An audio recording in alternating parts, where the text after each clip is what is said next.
Hello students. आज हम पढ़ने वाले हैं विज्ञान विषय का क्लास 8th का 13वां चैप्टर, जिसमें हम बात करेंगे प्रकाश के बारे में।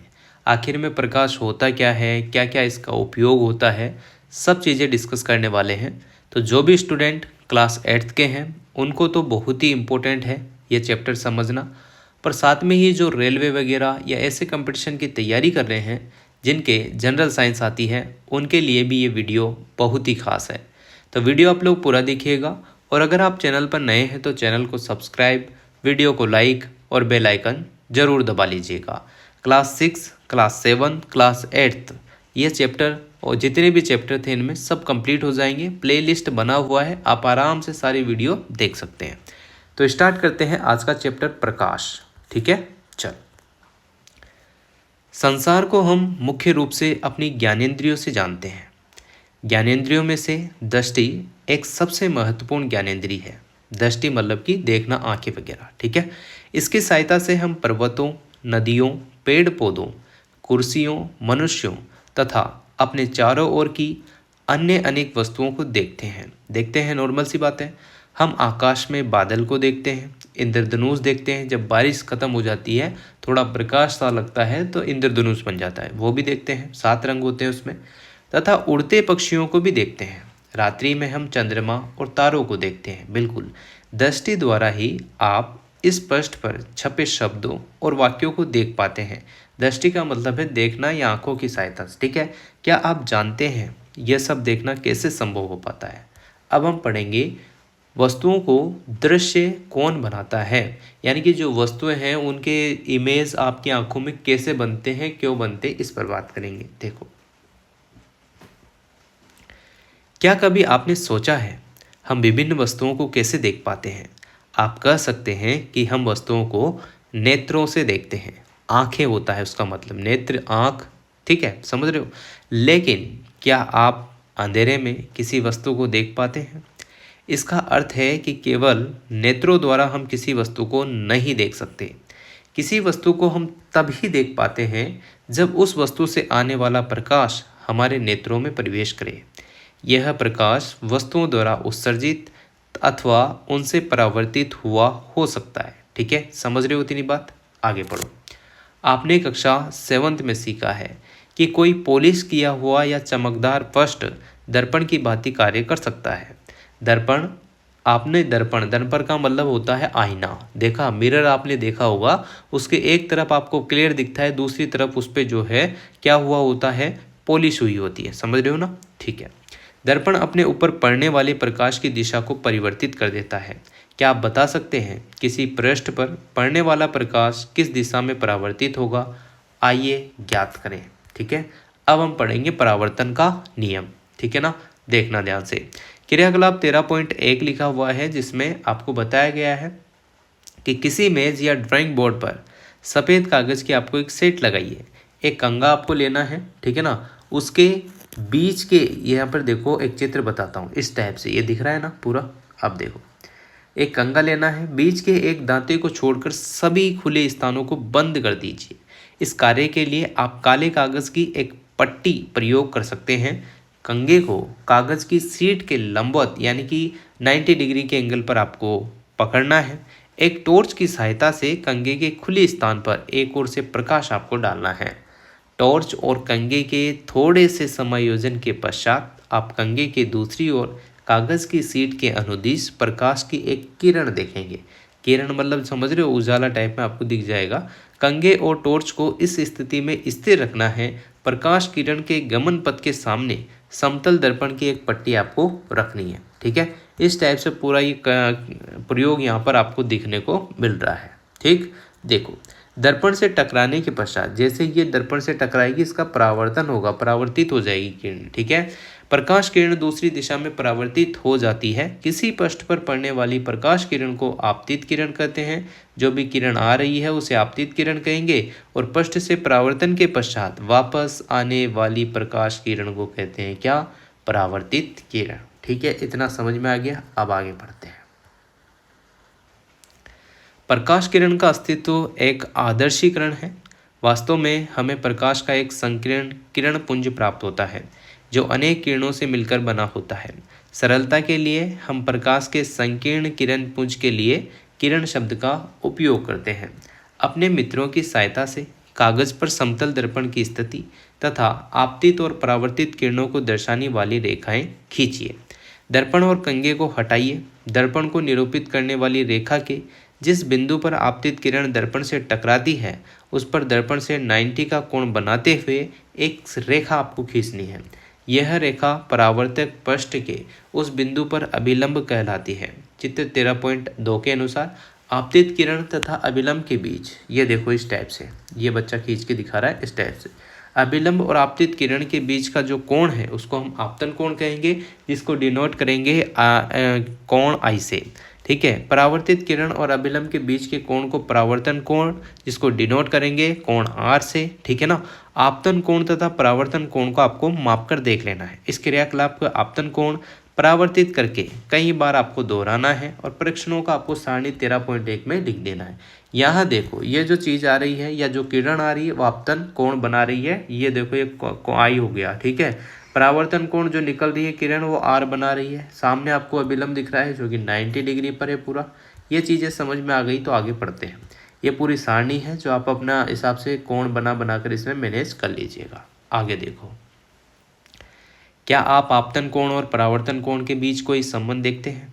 क्या ये दोनों लगभग बराबर हैं? यदि यह क्रियाकलाप सावधानी पूर्वक किया जाए तो यह देखा जाता है कि आपतन कोण सदैव परावर्तन कोण के बराबर होता है। यह परावर्तन के नियमों में से एक है। आइए परावर्तन से संबंधित एक और क्रियाकलाप देख लेते हैं। यहाँ पर ये बोझो मुंह बिगाड़ के आपसे कह रहा है कि यदि मैं दर्पण पर प्रकाश अभिलंब के अनुदिश डालूं तो क्या होगा आगे देखते हैं। देखो क्रियाकलाप 13.2। क्रियाकलाप 13.1 को दोबारा कीजिए। इस बार किसी सख्त कागज की शीट अथवा चार्ट पेपर का उपयोग कीजिए। आप चार्ट का मतलब ये मत समझ लेना कि आप पानी पतासे के ठेले पर खड़े हो, नहीं। चार्ट मतलब होता है चार्ट पेपर। ठीक है, कागज की तरह होता है, 5-10 रुपये का मार्केट में मिल जाएगा। ठीक है, शीट पेपर के किनारे से थोड़ी बाहर निकली हुई होनी चाहिए। ठीक है ना। शीट के बाहर निकले भाग को बीच में से आपको काटना है। परावर्तित किरण को देखकर सुनिश्चित करना है कि परावर्तित किरण कागज के बाहर निकले भाग पर भी दिखाई दे। कागज के बाहर निकले उस भाग को मोड़िए जहां पर परावर्तित किरण दिखाई दे रही है। क्या आप अब भी परावर्तित किरण देख पाते हैं? कागज को पुनः प्रारंभिक अवस्था में लाइए। ठीक है, इतना। अब आगे देखो, क्या आप फिर से परावर्तित किरण को देख पाते हैं? इससे आप क्या निष्कर्ष निकालते हैं? ये देखो इस टाइप से ये पूरा डायग्राम दिख रहा है आपको, सेकेंड वाला डायग्राम दिख रहा है। आपतित किरण, परावर्तित किरण, आपतन बिंदु, अभिलंब एक ही तल में होते हैं। ये क्वेश्चन कंपटीशन एग्जाम में हजारों बार पूछा जा चुका है। ठीक है, चलो आगे देखो। जब मेज पर कागज की पूरी शीट फैलाते हैं तो ये एक तल को निरूपित करती है। आपतित किरण, आपतन बिंदु पर अभिलंब तथा परावर्तित किरण ये सभी इस तल में होते हैं। जब आप कागज को मोड़ देते हैं तो आप एक नया तल बना देते हैं जो उस तल से भिन्न होता है जिसमें आपतित किरण तथा अभिलंब स्थिर है। तब आप परावर्तित किरण नहीं देख पाते। यह क्या निर्देशित करता है? यह दर्शाता है कि आपतित किरण, आपतन बिंदु पर अभिलंब तथा परावर्तित किरण ये सभी एक तल में होते हैं। यह परावर्तन का एक अन्य नियम है। चलो आगे देखो। पहेली और बूजो ने उपरोक्त क्रियाकलाप टॉर्च के स्थान पर सूर्य का प्रकाश स्रोत के रूप में उपयोग करके कक्ष के बाहर किए। आप भी प्रकाश स्रोत के रूप में सूर्य का उपयोग कर सकते हैं। इन क्रियाकलाप को किरण वर्ण रेखा उपकरण का उपयोग करके भी किया जा सकता है। यह उपकरण राष्ट्रीय शैक्षिक अनुसंधान और परीक्षण परिषद NCERT द्वारा निर्मित किट में उपलब्ध है। ठीक है, बूजो को याद आया कि उसने कक्षा 7 में समतल दर्पण द्वारा बने किसी वस्तु के प्रतिबिंब के कुछ लक्षणों का अध्ययन किया था। पहेली ने उससे उन लक्षणों का स्मरण करने के लिए पूछा। क्या प्रतिबिंब सीधा था अथवा उल्टा? क्या प्रतिबिंब का साइज वस्तु के साइज के बराबर था? ठीक है, ये क्वेश्चन आपके सामने है, इनको आप खुद हल करेंगे। क्या प्रतिबिंब दर्पण के पीछे उतनी ही दूरी पर दिखाई दिया था जितनी दूरी पर वस्तु के दर्पण सामने रखी थी? इसके बाद है क्या प्रतिबिंब को पर्दे पर प्राप्त किया जा सकता है? आइए निम्नलिखित क्रियाकलापों से समतल दर्पण द्वारा प्रतिबिंब बनने के बारे में कुछ और अधिक समझे। क्रियाकलाप 13.3 आपके सामने है, इसको भी पढ़ लेते हैं। आप वीडियो को लाइक वाइक किया करो, है ना, और पूरा देखा करो, तभी आपको चीज़ें समझ में आएगी। स्पीड पर देख लिया करो, कोई दिक्कत नहीं है। देखो, समतल दर्पण PQ के सामने एक प्रकाश स्रोत O रखा हुआ है। दर्पण पर दो किरणें हैं, OA और OC आपतित हो रही है। क्या आप परावर्तित किरणों की दिशा ज्ञात कर सकते हैं? समतल दर्पण PQ के पृष्ठ के बिंदुओं A तथा C पर अभिलंब खींचिए, फिर बिंदुओं A तथा C पर परावर्तित किरण खींचिए। आप इन किरणों को कैसे खींचेंगे? परावर्तित किरणों को क्रमशः AB और CD से निरूपित कीजिए। इसे आगे की ओर बढ़ाइए। क्या ये मिलते हैं? अब इन्हें पीछे की ओर बढ़ाइए। क्या अब ये मिलती है? यदि ये मिलती है तो इस बिंदु पर I आपको अंकित करना है, I लिखना है।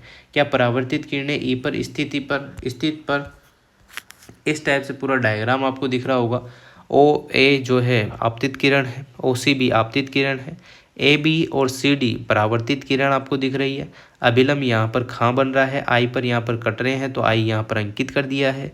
PQ यहाँ पर समतल लाइन है। ठीक है, ये सारी चीज़ आपको समझ में आ रही होगी।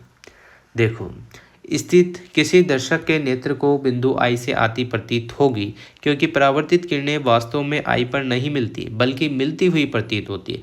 इसलिए हम कह सकते हैं कि बिंदु O का आभासी प्रतिबिंब I पर बनता है। आप कक्षा 7 में भी पढ़ चुके हैं कि इस प्रकार के प्रतिबिंब को पर्दे पर प्राप्त नहीं किया जा सकता। ठीक है ना। अब देखो, आप स्मरण कर रहे हैं कि दर्पण द्वारा बने प्रतिबिंब में वस्तु का बायां भाग दाईं ओर, दायां भाग बाईं ओर दिखाई पड़ता है। इस परिघटना को कहते हैं हम पार्श्व परावर्तन या पार्श्व परिवर्तन। ठीक है, आगे देखो, नियमित और विस्तृत परावर्तन क्रियाकलाप 13.4। कल्पना कीजिए कि चित्र 13.6 में दर्शाए अनुसार किसी अनियमित पृष्ठ पर समांतर किरणें आपतित होती है। याद रखिए, पृष्ठ के प्रत्येक बिंदु पर परावर्तन के नियम मान्य हैं। विभिन्न बिंदुओं पर परावर्तित किरणों की रचना करने के लिए इन नियमों का उपयोग कीजिए। क्या यह परावर्तित किरणें एक दूसरे के समांतर है?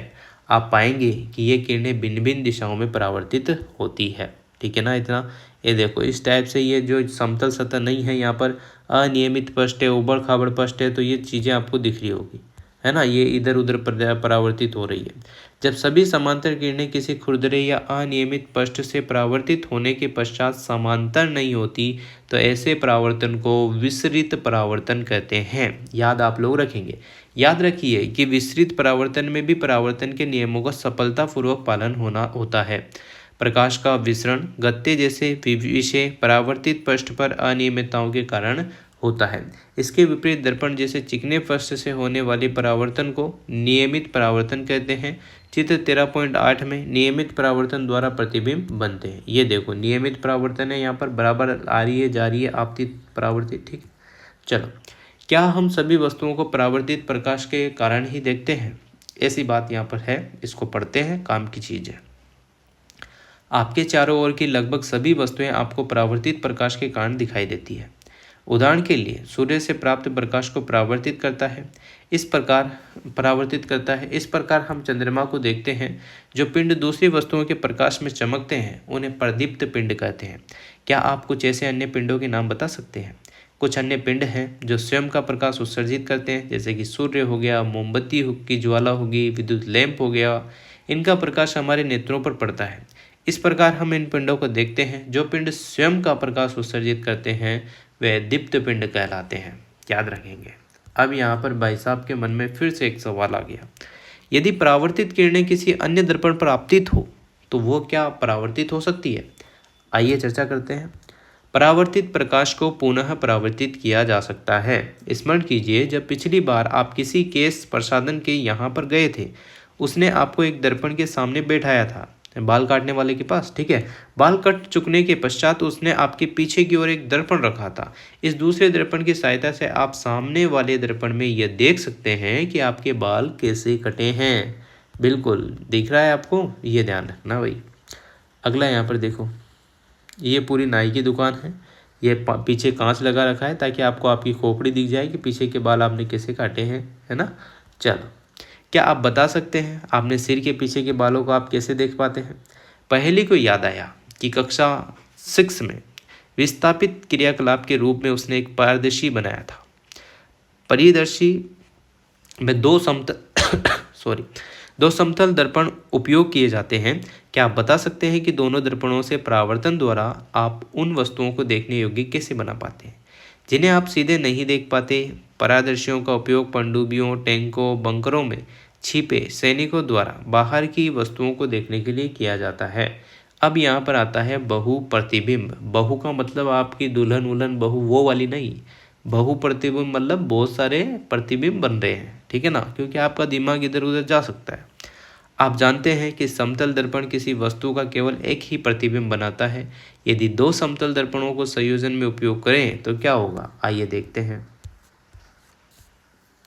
क्रियाकलाप आपके सामने है 13.5। दो समतल दर्पण आपको दिए गए हैं, उन्हें एक दूसरे से समकोण बनाते हुए इस प्रकार आपको रखना है कि इनके किनारे आपस में मिल रहे हैं। इन्हें जोड़ने के लिए आप किसी टेप का उपयोग कर सकते हैं। दर्पणों के बीच एक सिक्का रखिए। आपको इस सिक्के के कितने प्रतिबिंब दिखाई देते हैं, ये देखो इस टाइप से आपको दिख रहा होगा, 3-4 दिख गए होंगे, ठीक है। चलो अब टेप का उपयोग करके दर्पणों को विभिन्न कोणों जैसे 45, 60, 120, 180 आदि पर जोड़िए। दर्पणों के बीच में कोई वस्तु जैसे मोमबत्ती रखिए। प्रत्येक प्रकरण में वस्तु के बनने वाले प्रतिबिंब की संख्या नोट कीजिए। अंत में दोनों दर्पणों को एक दूसरे के समांतर खड़े कीजिए। देखिए अब मोमबत्ती के कितने प्रतिबिंब बनते हैं, ये देखिएगा, दिख गया। चलो आगे पढ़ते हैं। दिख गया तो क्या आप ये स्पष्ट कर सकते हैं कि कैश प्रसाधन की दुकान पर आप अपने सिर के पीछे के भाग को कैसे देख पाते हैं। एक दूसरे से किसी कोण पर रखे दर्पणों द्वारा अनेक प्रतिबिंबों के बनने की धारणा का उपयोग बहुमूर्तिदर्शी यानी कि कैलाइडोस्कोप में भांति भांति के आकर्षक पैटर्न बनाने के लिए किया जाता है। आप स्वयं भी एक कैलाइडोस्कोप बना सकते हैं। बहुमूर्तिदर्शी क्रियाकलाप 13.6। देखो कैलाइडोस्कोप बनाने के लिए दर्पण की लगभग 15 सेंटीमीटर लंबी, 4 सेंटीमीटर चौड़ी 3 आयताकार पट्टियां लीजिए। इन्हें चित्र 13.12 ए में दर्शाए अनुसार एक प्रिज्म की आकृति में जोड़े। इन्हें गत्ते या मोटे चार्ट पेपर की बनी एक बेलनाकार ट्यूब में दृढ़ता से लगाइए। सुनिश्चित कीजिए कि ट्यूब दर्पण की पट्टियों से थोड़ी लंबी हो। ट्यूब के एक सिरे को गत्ते की एक ऐसी डिस्क से बंद कीजिए जिसके भीतर का दृश्य देखने के लिए एक यहाँ पर दिख रहा है आपको बहुमूर्तिदर्शी यानी कैलाइडोस्कोप बन रहा है ये वाला, ठीक है। चलो छिद्र बना हो। 13.12 बी डिस्क को टिकाऊ बनाने के लिए इसके निचले पारदर्शी प्लास्टिक की शीट चिपका दीजिए। ट्यूब के दूसरे सिरे पर समतल कांच की एक वर्ताकार प्लेट दर्पणों को छूते हुए दृढ़तापूर्वक लगाइए। 13.12 सी इस प्लेट पर छोटे छोटे रंगीन कांच के कुछ टुकड़े रंगीन चूड़ियों के टुकड़े रखिए। ट्यूब के इस सिरे को घिसे हुए कांच की प्लेट से बंद कीजिए।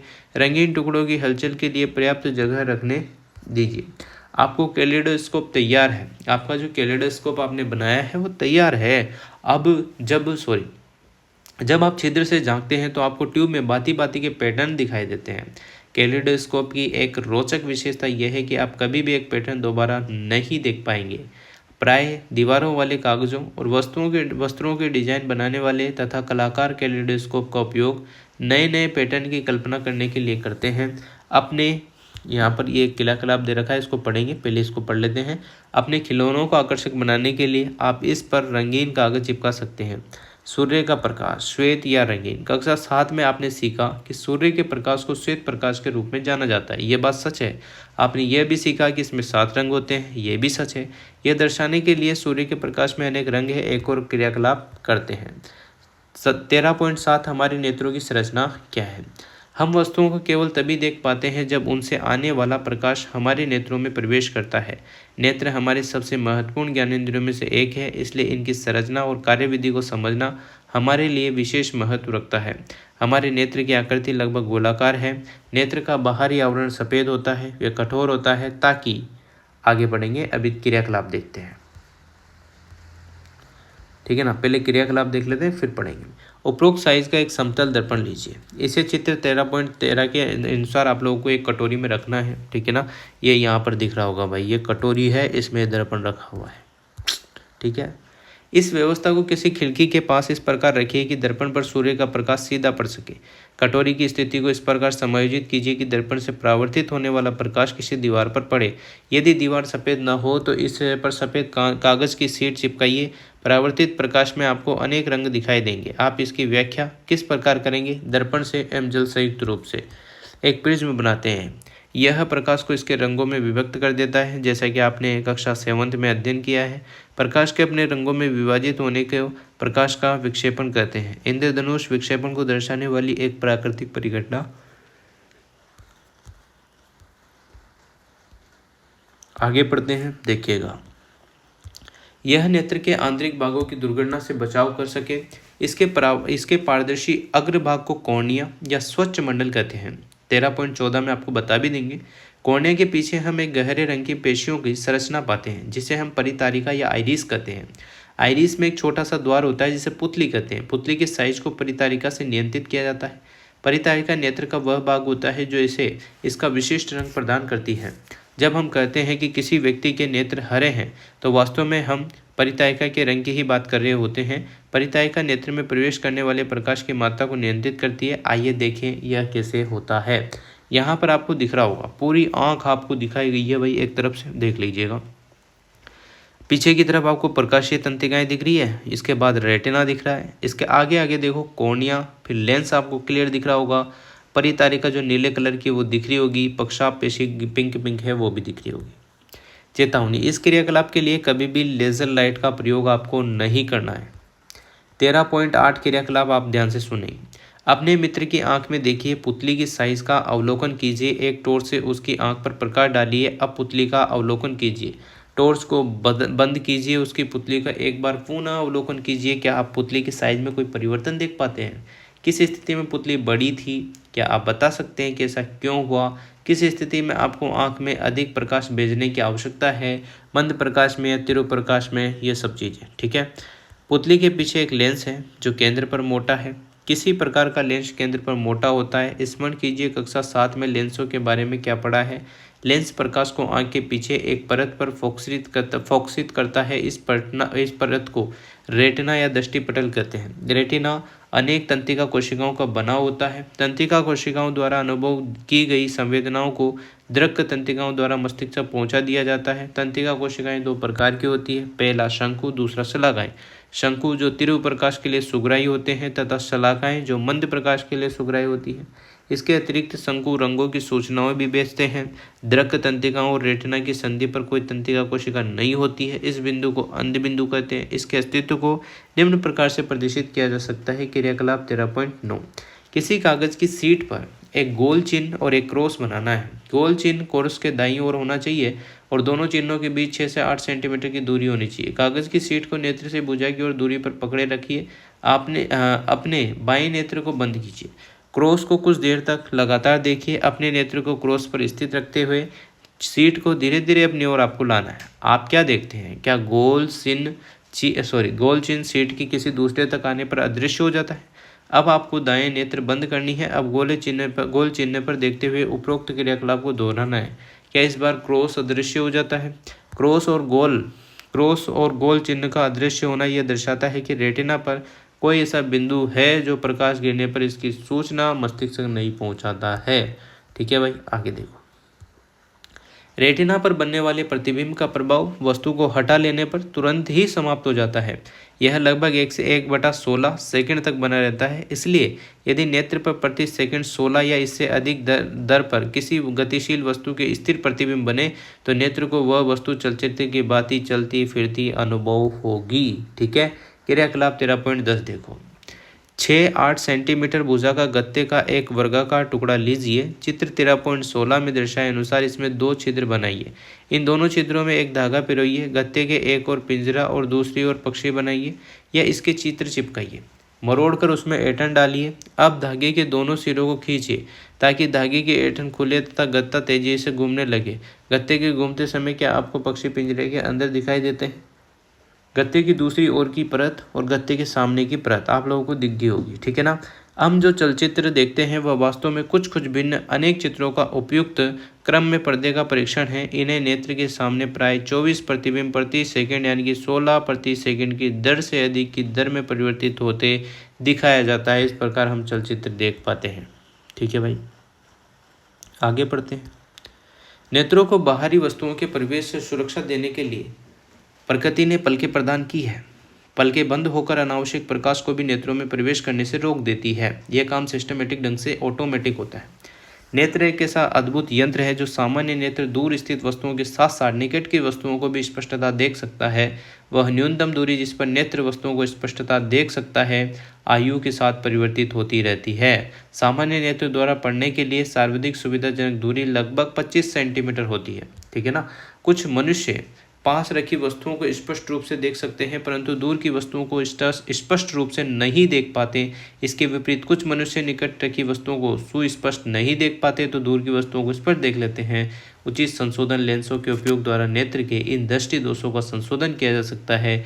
कभी कभी विशेष रूप से वृद्धावस्था में नेत्र दृष्टि धुंधली हो जाती है।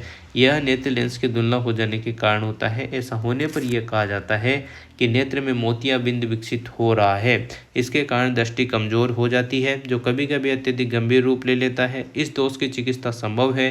अपारदर्शिक लेंस को हटाकर नया कृत्रिम लेंस लगा दिया जाता है। आधुनिक प्रौद्योगिकी ने इस प्रक्रिया को और सरल और सुरक्षित बना दिया है। ठीक है भाई, चलो नेत्रों की देखभाल कर लेते हैं। यह आवश्यक है कि आप अनेक नेत्रों की उचित देखभाल करें। यदि कोई भी समस्या है तो आपको किसी नेत्र विशेषज्ञ के पास जाना चाहिए। नेत्रों की नियमित जांच करानी चाहिए। यदि परामर्श दिया गया है तो उचित चश्मे का उपयोग कीजिए। नेत्रों के लिए बहुत कम या बहुत अधिक प्रकाश हानिकारक है। अपर्याप्त प्रकाश से नेत्र खिंचाव तथा सरदर्द हो सकता है। सूर्य या किसी शक्तिशाली लैंप का अत्यधिक तीव्र प्रकाश अथवा लेजर टॉर्च का प्रकाश रेटिना को क्षति पहुंचा सकता है। इसके बाद देखो, क्या आप जानते हैं, अब हम आ गए हैं क्या आप जानते हैं पर देखो, जंतुओं के नेत्र विभिन्न आकृतियों के होते हैं। केकड़े के नेत्र बहुत छोटे होते हैं, परंतु इसके द्वारा केकड़ा चारों ओर देख सकता है। इसलिए यदि शत्रु पीछे की ओर से भी आता है तो भी उसे पता लग जाता है। तितली के बड़े नेत्र होते हैं जो सरहसों छोटे नेत्रों से मिलकर बने प्रतीत होते हैं। चित्र 13.17 में यह केवल सामने तथा पार्श्व में ही नहीं बल्कि पीछे की ओर भी देख सकते हैं। उल्लू रात में भली भांति देख पाता है परंतु दिन में नहीं देख पाता। इसके विपरीत दिन के प्रकाश में सक्रिय पक्षी, चील, गरुड़ दिन में अच्छी प्रकार देख सकते हैं, लेकिन रात में ठीक से नहीं देख पाते। उल्लू के नेत्र में बड़ा कोर्निया तथा बड़ी पुतली होती है ताकि नेत्र में अधिक प्रकाश प्रवेश कर सके। इसी के साथ साथ इसकी रेटिना में बड़ी संख्या में शलाकाएं होती है और केवल कुछ ही शंकु होते हैं। इसके विपरीत दिन के पक्षियों के नेत्रों में शंकु अधिक और शलाकाएं कम होती है। यह बात भी आपके समझ में आ गई होगी दोस्तों। अब हम आगे पढ़ते हैं। सूर्य या किसी शक्तिशाली प्रकाश स्रोत को कभी भी सीधा मत देखिए। अपने नेत्रों को कभी मत रगड़िए। यदि आपके नेत्रों में कोई धूल का कण गिर जाए तो नेत्रों को स्वच्छ जल से धोइए। यदि कोई सुधार न हो तो डॉक्टर के पास आपको जाना है। इसके बाद देखो, पठन सामग्री को सदैव दृष्टि की सामान्य दूरी पर रखकर पढ़िए। अपनी पुस्तक को नेत्रों के बहुत समीप लाकर उसे नेत्रों से बहुत दूर ले जाकर मत पढ़िए। कक्षा 6 में आप अपने संतुलित आहार के बारे में देखकर सीखा होगा। यदि भोजन में किसी अवयव का अभाव है तो इससे नेत्रों की भी क्षति हो सकती है। भोजन में विटामिन ए का अभाव नेत्रों के अनेक रोगों के लिए उत्तरदायी होता है।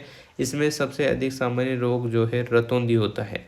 इसलिए हम अपने आहार में विटामिन ए युक्त अवयवों को सम्मिलित रखना चाहिए, जैसे कि कच्ची गाजर हो गई, फूल गोभी हो गई, हरी सब्जियां, पालक आदि। कोड लिवर तेल में विटामिन ए की प्रचुर मात्रा पाई जाती है। दूध, अंडे, दही, पनीर, मक्खन, फल जैसे आम, पपीता विटामिन ए से भरपूर होते हैं।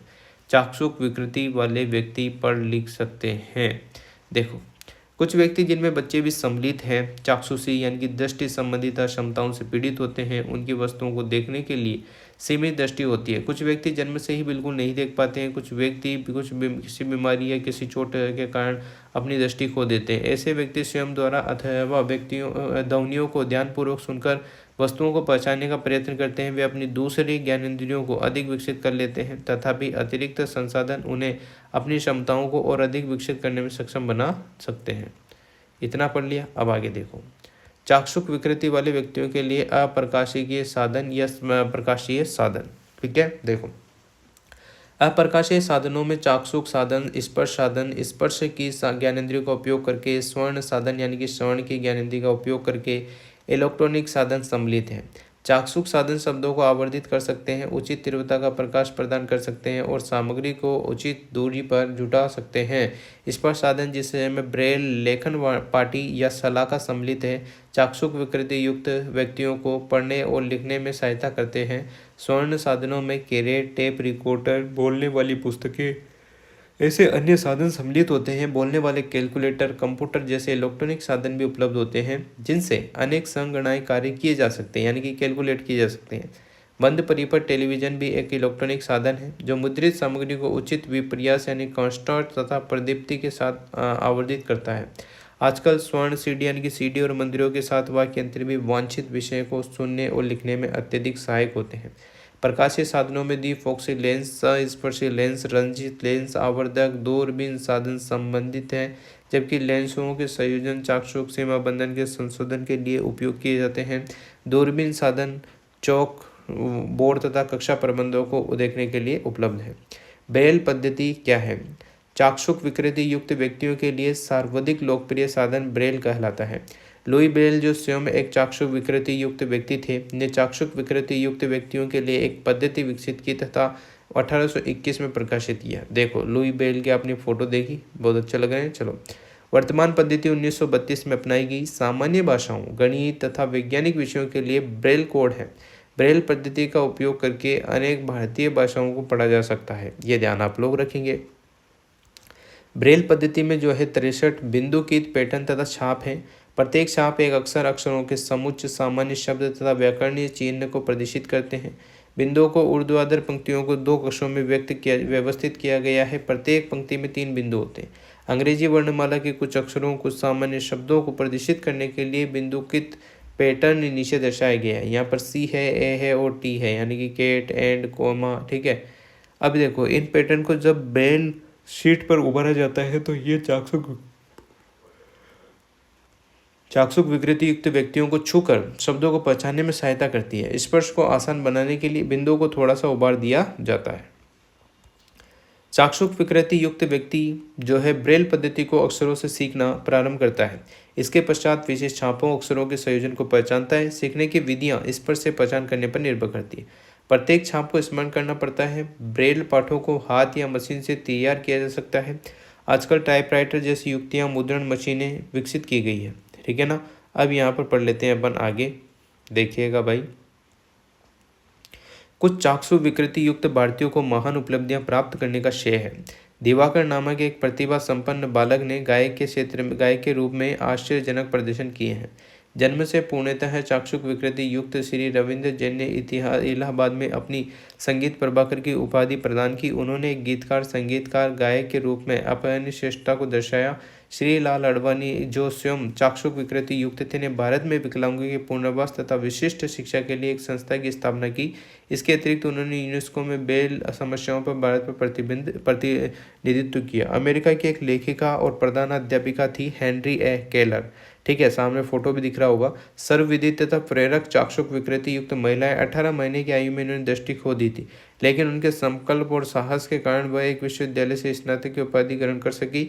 स्टोरी ऑफ माई लाइफ यानी 1903 सहित उन्होंने अनेक पुस्तकें लिखी। कितनी भाई? 1903 सहित। ओ भाई साहब, अब हम देखते हैं आपने क्या सीखा। बहुत कुछ सीखा आपने। देखो, प्रकाश सभी पृष्ठों से परावर्तित होता है, बिल्कुल सही बात है।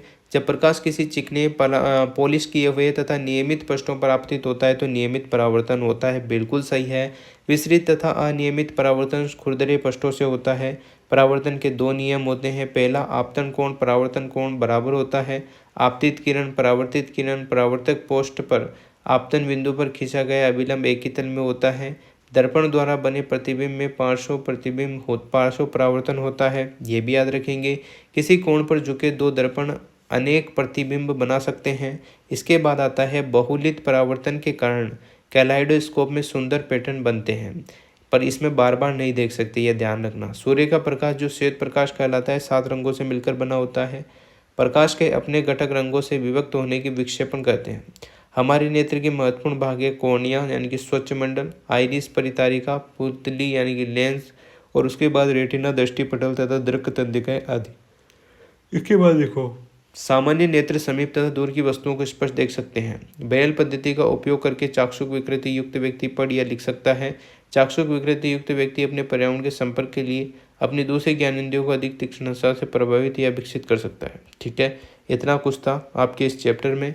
अब जो भी अभ्यास के प्रश्न हैं वो आप लोग कर लीजिएगा, क्योंकि बहुत इंपॉर्टेंट है। क्वेश्चन एज इट इज़ भी पूछे जाते हैं, और आजकल आपको सभी को पता है हर कंपटीशन एग्जाम में RBSC की बुकों का बहुत ट्रेंड चल रहा है, तो आप यहीं से पढ़ें, अच्छे से पढ़ें।